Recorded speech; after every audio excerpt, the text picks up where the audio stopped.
Eu queria colocar aqui a declaração do secretário Wanderson Oliveira, secretário de Vigilância do Ministério da Saúde, que disse que vai propor o isolamento, redução parcial do isolamento em cidades e estados que tenham metade dos leitos e estrutura de saúde vagos. Isso valeria já a partir da próxima segunda-feira, dia 13 de abril, e o que ele disse foi isso aqui. Nós temos o coeficiente de incidência, é uma métrica que homogeneiza, é mais fácil comparar estados pequenos com estados grandes, porque a gente padroniza todo mundo por 100 mil habitantes. Então, quando nós olhamos o Brasil inteiro, nós temos uma taxa, um coeficiente de incidência de 5,7. Quando nós temos 50% da taxa de incidência nacional, nós consideramos que são localidades com uma maior preocupação. Então, são eles: Distrito Federal, Amazonas, Ceará, São Paulo e Rio de Janeiro.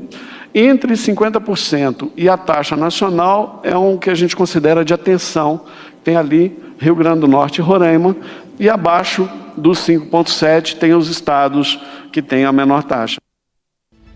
Bem, me parece que o Ministério da Saúde está chamando para ele uma atribuição que já poderia ter ocupado há mais tempo, que é a de colocar pelo menos critérios que possam ser adotados de forma geral pelas prefeituras e estados do país a respeito de medidas de contenção do coronavírus, não é? O país é um país continental, tem situações muito diferentes e não faz sentido a gente tratar entes diferentes de forma igual num momento como esse. Então, isso que poderia ter sido feito lá atrás é colocado agora. Não estou comentando o índice, não tenho qualificação técnica para isso, mas me parece que o Ministério da Saúde cumpre o seu dever nesse momento ao fazer isso, de colocar padrões. Olha, se você está dessa forma, talvez dê para seguir por aqui. Se você está mais grave, não faça nada, aguarde que ainda tem muita coisa para acontecer. Isso não foi feito até agora e ontem foi colocado nessa coletiva que foi esvaziada, né? Porque estava todo mundo só esperando se o Mandetta ia sair ou não.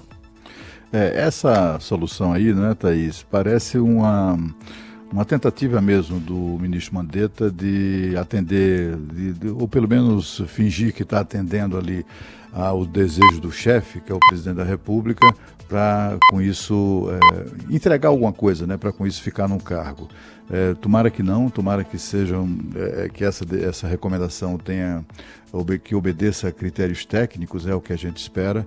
Mas como se trata de um ministério onde as posições políticas têm prevalecido, há um temor de que isso, enfim, acabe prejudicando o combate ao coronavírus. O fato é que não pode passar disso, de recomendação. Há decisão, inclusive, do Supremo Tribunal Federal, que atribui aos governadores a prerrogativa de definir isso, definir o que abre, o que fecha, a flexibilização de normas, etc., etc., e não o governo federal. Então, assim, ainda que mude o ministro, por exemplo, ou que o atual ministro mude as suas orientações, isso não significa muito, né?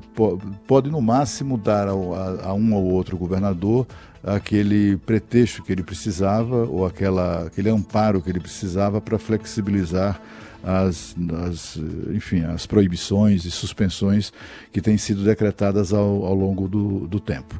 Eu queria acrescentar ainda informações sobre a polêmica de ontem, sobre a suposta, aquela fake news que o ministro tinha se demitido, provocou aquela confusão, desculpem, aquela confusão toda, mas o fato é que ele continuou no cargo, né? O ministro vai ser demitido, não tenha dúvida disso. Ele já, inclusive a posição dele ontem durante a coletiva foi uma demonstração disso, de alguém que de um certo, né, desligamento já ali das suas funções. E o presidente tem sim opções, tem três opções sobre a mesa que ele estuda. Quem está à frente disso, ou pelo menos aquela opção mais falada, é a do ex-ministro de Cidadania, Osmar Terra, que tem uma posição muito crítica sobre sobre a orientação do Ministério da Saúde sob Luiz Henrique Mandetta. Osmar Terra comandou o enfrentamento no Brasil da gripe H1N1, que só no ano passado matou quase 800 pessoas aqui no Brasil, mas é uma coisa que passou assim completamente despercebida, né? Olha, agora, depois de todo esse período, agora que o coronavírus ultrapassou os 500 mortos, os 600, vai chegar rapidamente àqueles 800, mas em 2019 o H1N1 matou 800 pessoas e até parece que isso não aconteceu aqui no Brasil. Ele tem experiência, é médico e também tem ali o traquejo político que talvez seja necessário como tem sido com o Mandetta. Né? Agora ele não foi escanteado nessa última mexida no Ministério porque ele teve que voltar para a Câmara, né? Isso ninguém gosta. Como que voltaria agora? Mas olha, ele ontem esteve com o presidente, ele tem falado com o presidente. O presidente teve que escolher entre ele e o afilhado, que é o afilhado pessoal, né, nem político, né, que é o Onyx Lorenzoni. Se o Onyx Lorenzoni não tivesse caído para cima, digamos assim, ia criar um problema mais do que político, pessoal, para o próprio presidente Jair Bolsonaro. Então ele teve que descartar o Osmar Terra para não perder, para não gerar um problema que para ele seria maior com a demissão do ministro Onyx Lorenzoni. Bom, tem uma segunda opção, que eu estou falando pela ordem, né? Depois do Osmar Terra, a outra opção do presidente Jair Bolsonaro é o diretor-geral da Anvisa, que é a Agência Nacional, a Agência Reguladora de Vigilância Sanitária, né? O presidente da Anvisa é um almirante, chama-se Antônio Barra Torres.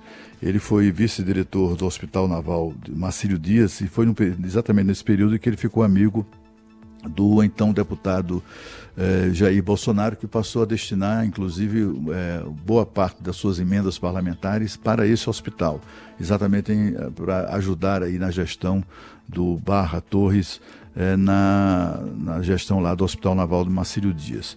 Bom, esse é um amigo pessoal dele, exatamente como os dois têm hábitos muito parecidos, amam motocicletas e tiros, por exemplo, né? E, portanto, são muito ligados. A terceira opção, que está sobre a mesa do presidente, é da médica Nise Yamaguchi. Ela é uma médica que é conhecida, bastante conhecida. Ela defende como presidente o isolamento vertical e também como presidente ela é entusiasta do uso da cloroquina, aquele medicamento contra a malária, exatamente no enfrentamento do coronavírus.